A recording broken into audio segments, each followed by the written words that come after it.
somewhere back early in your life, you got involved in something with farming. Can you tell me where that all started? I was born in Daisy, Maryland, Harrod County, and my father had a dairy farm, and as I became 9 years old, I started going to the barn for school and after school, learned to be do chores to learn to be a dairy farmer. And when I became 21, I went to dairy farming for myself. Okay, so let's go back to that early learning farming chores, but tell me about the farm, besides the fact it's a dairy farm. For instance, how big is the farm? It had a 213-acre dairy farm, and we raised Ayrshire dairy cattle, purebreds, showed them a lot. The farm was a very good soil farm. It grew great crops. My father was a good manager of crops and I guess everything, because he bought the farm in 1931 and hung on to it with 7 kids and became a successful dairy farm. Where did your dad get the farm? Where did he get the farm? Yeah, in other words, did somebody else own the farm before your dad? Oh yeah, he had to buy it, and I can tell you about the finances of it if you want to hear it. Go ahead. His uncle lent him money to buy the farm, and 1931 he paid $8,000 for it. In 1931 to 1943, he paid $2,000 off on the farm. And with World War II, farmers made money. And in 43, he had it paid for. Do you remember who owned it? No, I don't. I was the youngest of 7 kids, and I come along in 1938, and I don't remember that. How did your dad learn farming? Well, his father had a farm in Dayton, Maryland, and his father passed away at a young age, and he had to take over the farm when he was 14. And somewhere along the line, he had common sense and learned from farming. He only had a 7th grade education because he had to stay home and farm. And then he bought his own farm. He had a brother that stayed on the home farm, and he went out and bought his own farm after sharecropping for 7 years on another farm. My mother always said that was a wasted 7 years of their life. If they made $1, they had to give 50 cents of it away. What kind of farming was that then? That was a livestock farm and crop farm. He wasn't a dairy farm until he moved to Daisy in 1931. Do you remember any of the equipment that was used then? How things were done with what equipment? Horses. Didn't get a tractor till 1943. And before that, they did it all with horses. I drove horses raking hay and straw when I was 9 and 10 years old. And I did that up until he bought a small tractor to replace the horses. This was his 2nd tractor. And did you want the tractor, or were you happy just going with the horses? No, I liked the tractor much better. Much better. I was so small I couldn't hook the horses up when I was 9, but when I was 10 I could. I used to stand in the corn box where the horses ate in their stalls. I could put the bridle on, but I couldn't put anything else on for the horses. So, help me again now. You had 6 or 7 other brothers and sisters? 6. 6 others. Did they have a involvement in farming then when you were 9 and 10? Oh yeah, they were there. They got up and helped do the work too before they went to school. And my father said when I was 9, I can tell you the reason why. I don't know whether you want to hear it or not. Go ahead. I was a little skinny kid and I didn't eat much.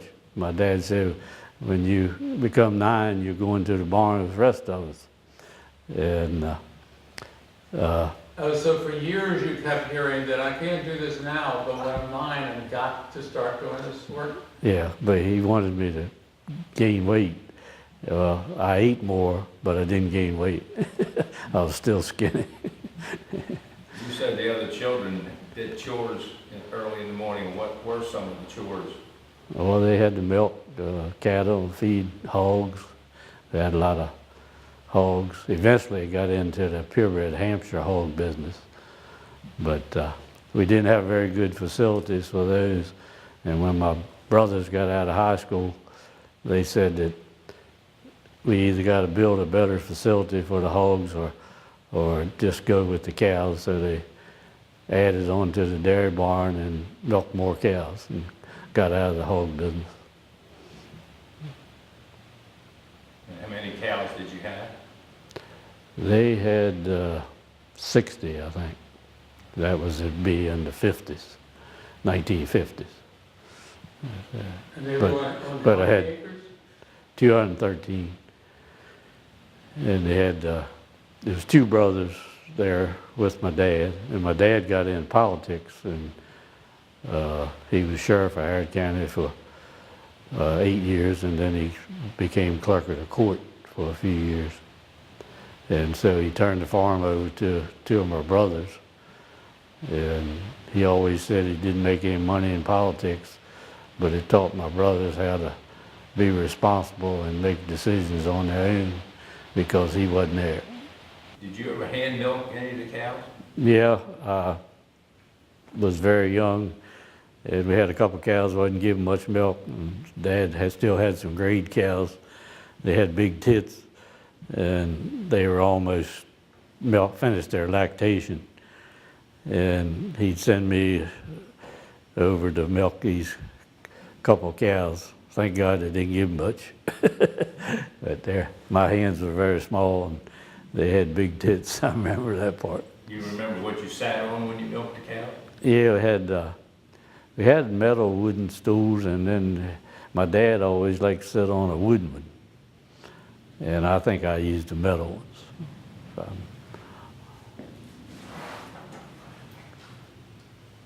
Did you ever experience life without electricity or water? No.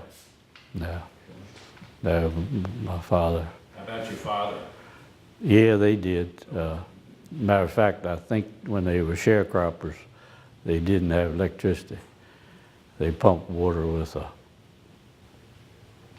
don't know, whatever they used them days. Cast iron pump? Yeah. You remember any stories he used to tell about not having electricity or water? It's pretty unhandy, he said. No, not really. Definitely was, yeah. Not really. Because the farm they bought in 31, it had electricity and water. And So when you were 9, Jimmy, you were going to school, where and how'd you get there? went to Daisy School, which was just less than a mile from where our home was. I went there 2 years. Daisy School closed down after I was there 2 years. My brothers and sisters went there 6 years. And then we went to Lisbon School, still all in Harrod County, of course. How'd you get to there, transportation-wise? We walked to Daisy, but we rode the bus we had to walk to Daisy to catch the bus the first few years. And what years was this? Oh my, Early 50s? late 40s, 46 to 48, somewhere in there. Now Lisbon was the high school? Yeah, well, it was elementary also. Oh, it was. Yes, yeah. But they closed Daisy School now. Daisy School is here at this Heritage Farm in pieces. They plan to put it up someday. It's a yes, one-room school, yeah. Very cool. So, Jimmy, you're 9 years old, you're 10 years old. What is a typical day like? Because it sounds like you could have a pretty busy day. Can you describe what your day was like then, once you got up in the morning? Well, you had to rush to get everything done. You had to rush to eat breakfast after you got done working. You had to rush to get cleaned up and get to school. And I was always quick on my feet, so I guess I did it. I learned that from my mother. She was quick on her feet. All right, so you came home from school. What happened then around the place? Well, I had to always got a snack of food or something, and headed for the barn. My brothers were already there, and I better not be late. I heard it from them. And you were helping with what? I helped feed the calves and the pigs and the cows and everything. I didn't actually do any milking, I guess, because my one brother was in charge of milking, and my dad, when he was there, he helped milk. But we did everything by hand those days, carried everything, forked everything by hand. It took a lot of labor. Did you use any equipment then? Had a barn cleaner. Had a barn. Cleans the manure out behind the cows automatically.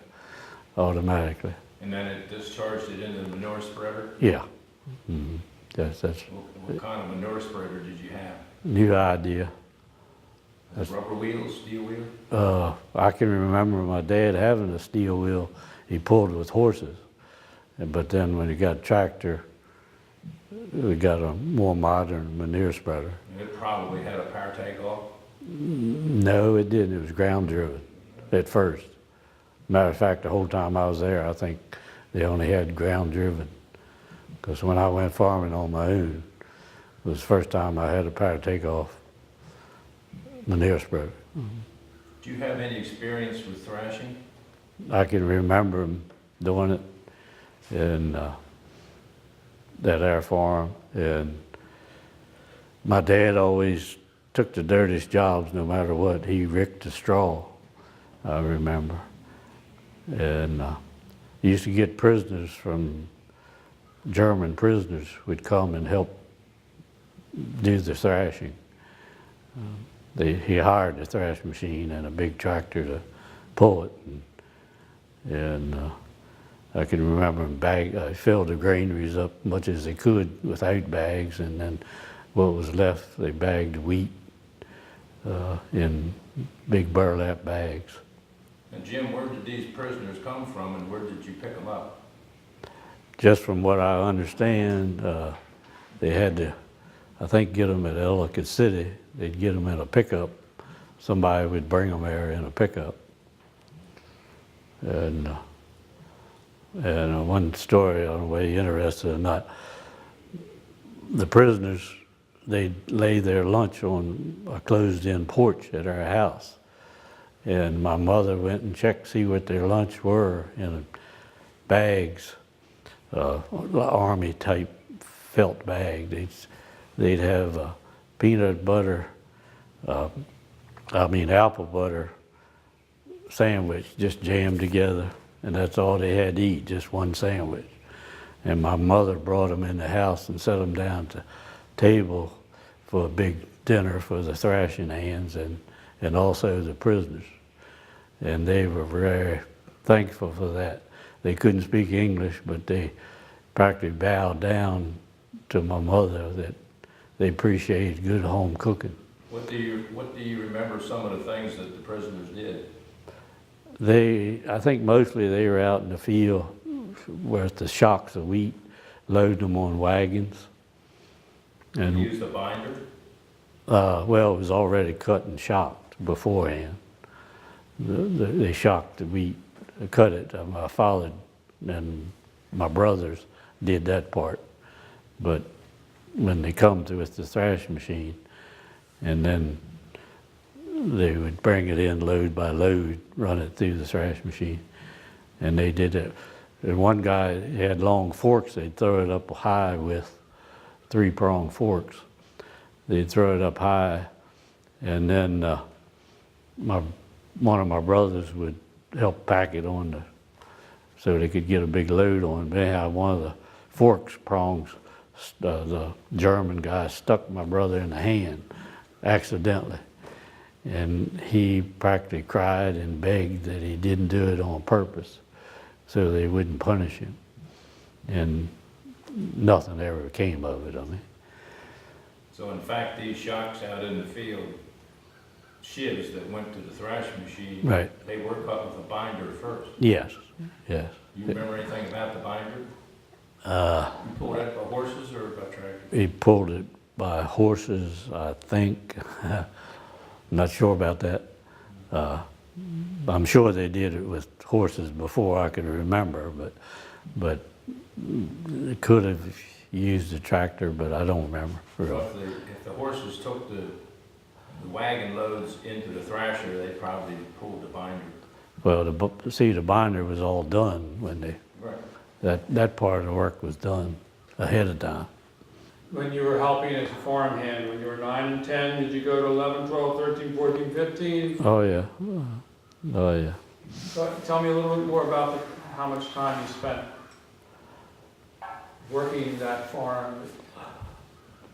Well, I did it all through high school, dairy farm with my father and brothers. And then I worked for my brothers.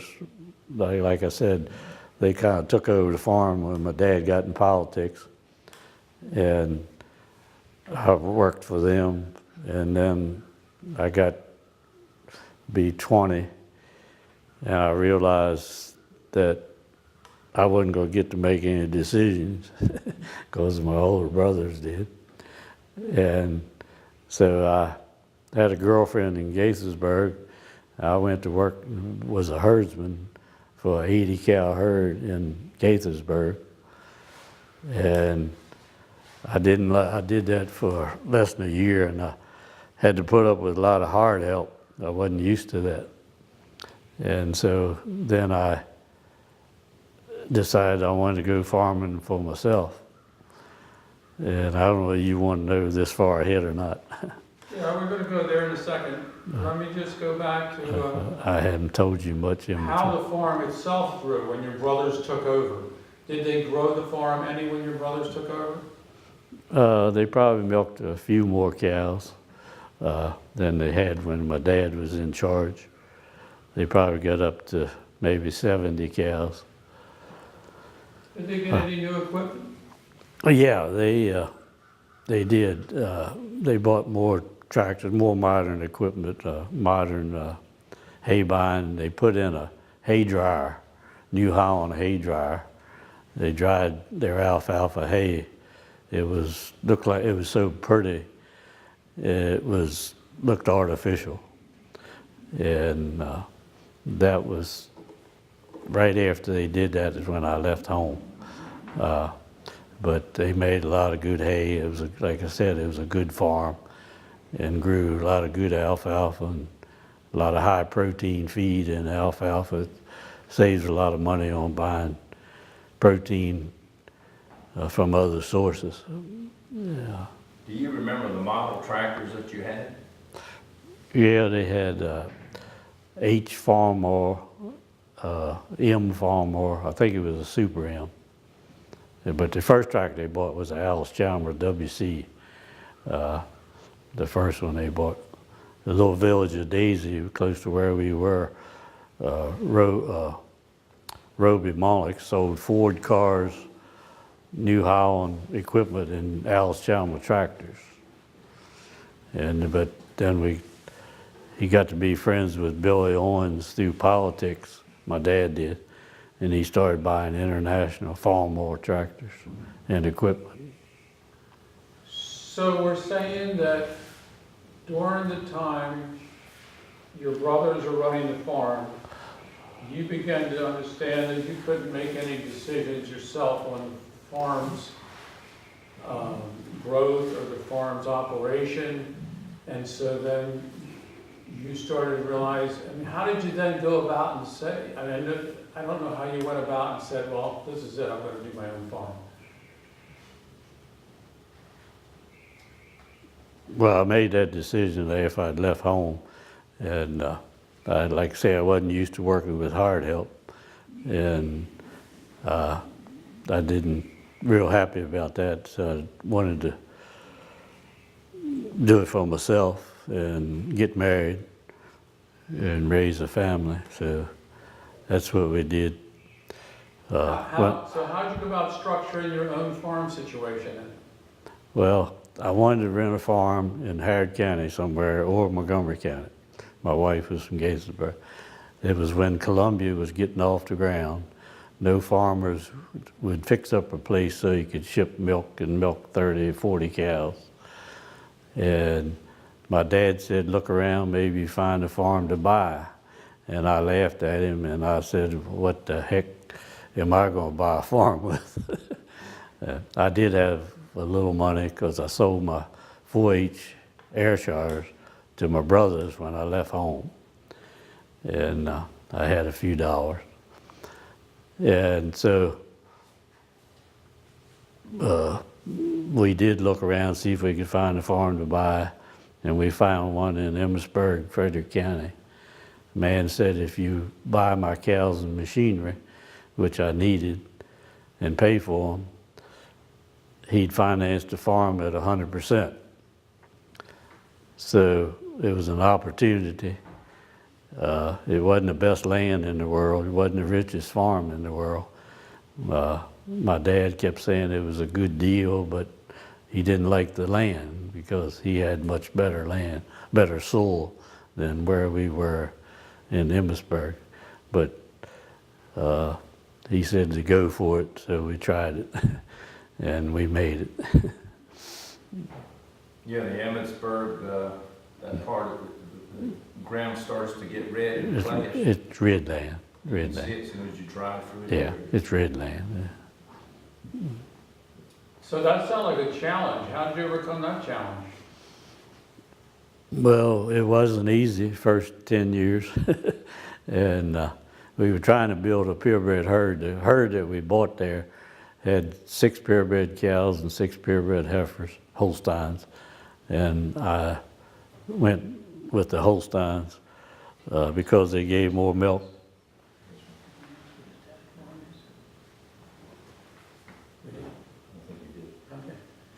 I don't think I asked you, Jimmy, where your father's farm was actually located. It's Daisy, Maryland, Harrod County. It's on Union Chapel Road, right on the edge of Daisy. It's a small village. Had a grocery store. Nowadays, I said it was a grocery store. It was the same as Walmart's because they sold everything from feed to groceries to gasoline, Southern States feed. You could buy it in the bags there. They sold clothes, shoes. So it was more Walmart ahead of its time. When you were a kid, did you go up there when you were? Oh yeah, yeah. What was your dad? Or We, did you walk to it? both. Go with my mother when I was real young. Uh-huh. That's where they bought their groceries. And later on, and then when I got to riding bicycles as a young kid and the neighbor kids, we stopped there. One of the things that the storekeeper always said, we just go in there, stop. We didn't have any money. We just stopped to fool around time. And the store owner would ask, what do you want? And we'd say, nothing. He'd say, you want it wrapped up. He'd say that every time. What else you said you had bicycles for fun, but what else did you have for fun on the farm? Well, we loved to play basketball. We had a basket in the barn, top of the barn. The barn had a nice hardwood floor in it. bank barn. And my brothers and us played a lot of basketball. That was indoors? Yeah. And then we had a swimming pool on the Cattail River in the meadow, and it was popular for the whole community. This was before Kramer's pool down at Glenelg or Glenwood. And that was the first public pool. But before that, my brothers and sisters particularly, people would come from everywhere there to swim. It was a nice swimming hole. Tell us about how cold the spring water was that came into that pool. Kramer's. Oh, the Kramer's pool was spring water, really cold. I didn't like it. But the pool in the stream was a lot warmer than Kramer's. And we used to run the cows out sometime so we could swim out of the pool, out of the river. But it had a big old sycamore tree that leaned over, and they had a rope on it that you could swing out in. It was over 6 foot deep around the swimming pool, around the tree, the sycamore tree. Now, was this a swimming pool or a swimming hole? Just a hole in the river. It was a cattail river. It started up above Woodbine, came down, ran into eventually to the Potomac or Patuxent, I don't know which it is, I forget. But as far as recreation, my parents did let me play basketball in high school, and that was one of my first loves, was basketball. When you were young, did you play anything like marbles or something? Didn't have time? Didn't really have time that I remember. Your brothers and sisters were on the farm with you, and they have their chores and you had your chores. A farm team working in. Yeah. Is that? Yeah. One thing I didn't mention, we had chickens. My father would buy 200 peepees every year, half roosters and half hens. And of course we'd eat the roosters through the year. And my sisters helped take care of them a lot. I can remember that. Were there any injuries on the farm when you were young? No major thing that I can think of. We were pretty lucky. What did you do with the eggs chickens laid? They sold some, ate some. Who gathered them? I had to when I was young. I didn't like it if you had a setting hen. I was scared of them. But my dad basically took care of the chickens. Did most of the work. He was good with them. Any roosters come after you? No. Do you remember what kind of chickens they were, what color? They were red, Rhode Island red, I think they were. He liked those the best. So let's talk about some of the farm equipment that you operated in those days. Can you go through a list of that? Well, to be honest, my brothers ran the equipment most of the time, and I did the chores at the barns because I was younger. How much of the equipment was adapted from horse-drawn to tractor pulling? Well, I know the corn planter was 2-row corn planter, and I think the Madeira spreader was at first the horse-drawn, and I think he put a shorter tongue in it at first. He used to drill wheat with the horses long after he had a tractor. I remember that. He'd walk behind my dad. He wouldn't let none of us drill the grain. Well, the tractor would have pulled the drill. Yeah, it would have, but he liked the horses, and he'd walk behind that drill acres and acres. He was tough. One thing I would like to say about my dad, when he was at Dayton, they drove cattle to Union stockyards in Baltimore by pulling a wagon ahead of them, and people. Have a hoe down. Gonna get up and dance, Jimmy? Sorry. People would follow along with them, and they'd take them down, and they'd buy supplies with the money and bring them back from Baltimore to Dayton. I remember him telling that. You remember about how long he said it took to get downtown and back again? Well, I think it pretty well took a day. I mean, open daylight day. And how often did he do that per week? Oh, it wasn't very often, you know, a couple times a year, I think. But this is all hearsay. I can't remember none of that. Well, hearsay is good because it gives us a feel what the old days were. Yeah. Yeah.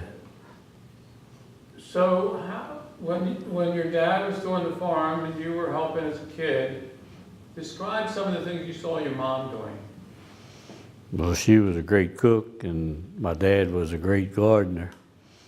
And they raised food and froze it and canned it, and they raised. I was born after the Depression, but the other 6 were raised during the Depression, and that garden and the animals we ate off the farm. I mean, that's pretty much how they survived. And like I say, my dad, I didn't take that trait from him. I was never a good gardener. But I used to have to drive a horse or pull him, ride him, drive him, or lead him, cultivate in the garden. And I was either going too fast, too slow, keep to the right, keep to the left, all the time. But he was a great gardener, and he had good land to grow a good garden. Did you ever use the plow when it was pulled by a horse? No, I saw it done, but I never did. Saw your dad do it? Yeah. Mm-hmm.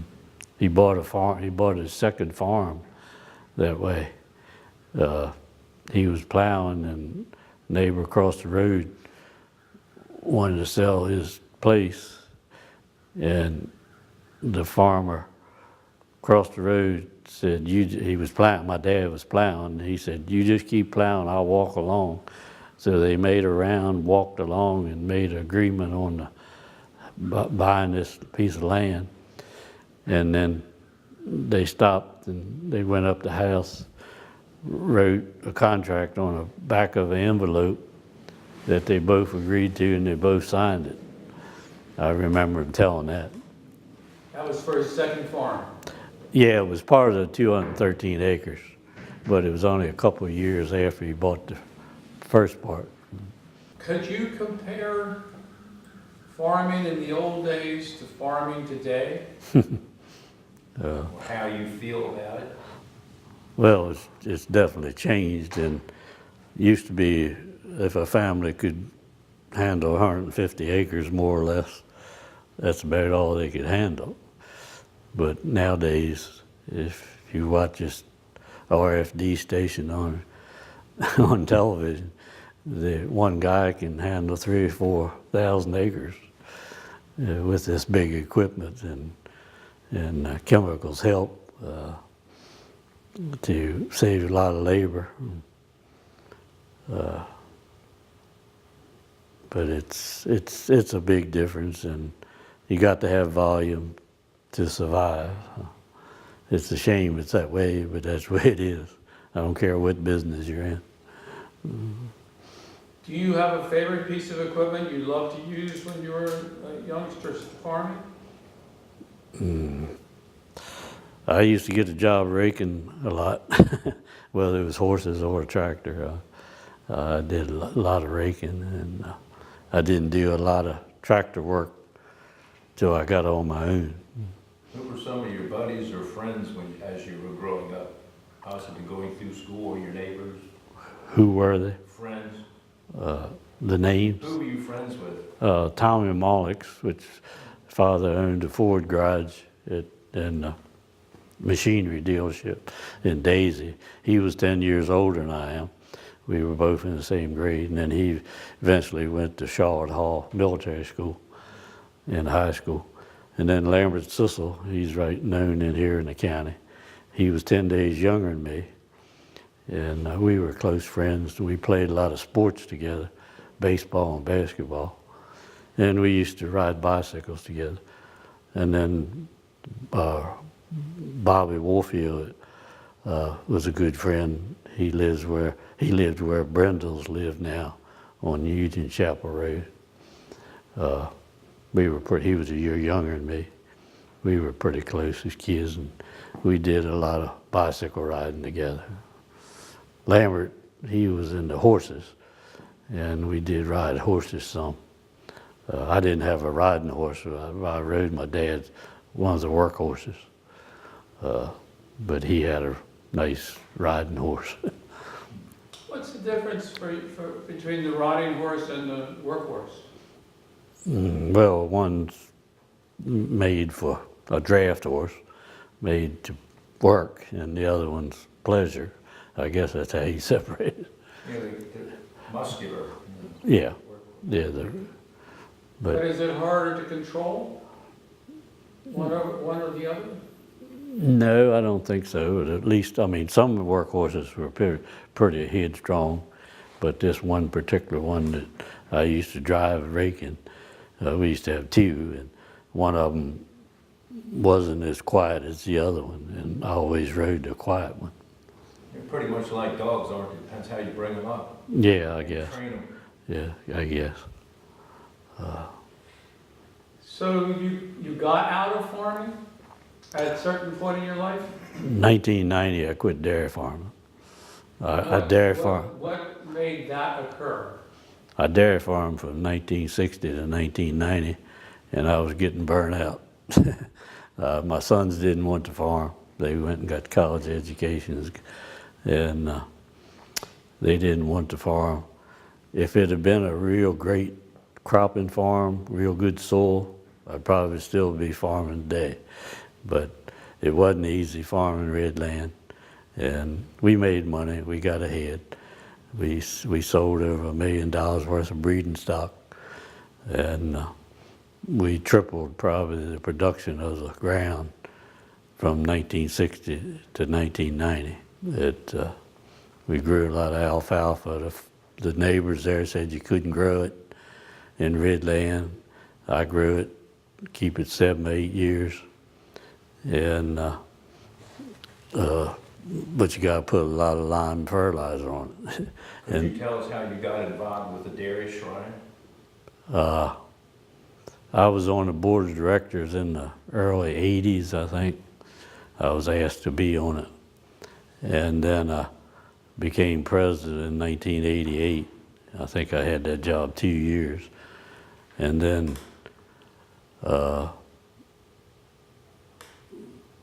about 10 years ago, I think it was, they got me involved again, and I became president again. I think I'm the only person that was ever president twice for a couple of years.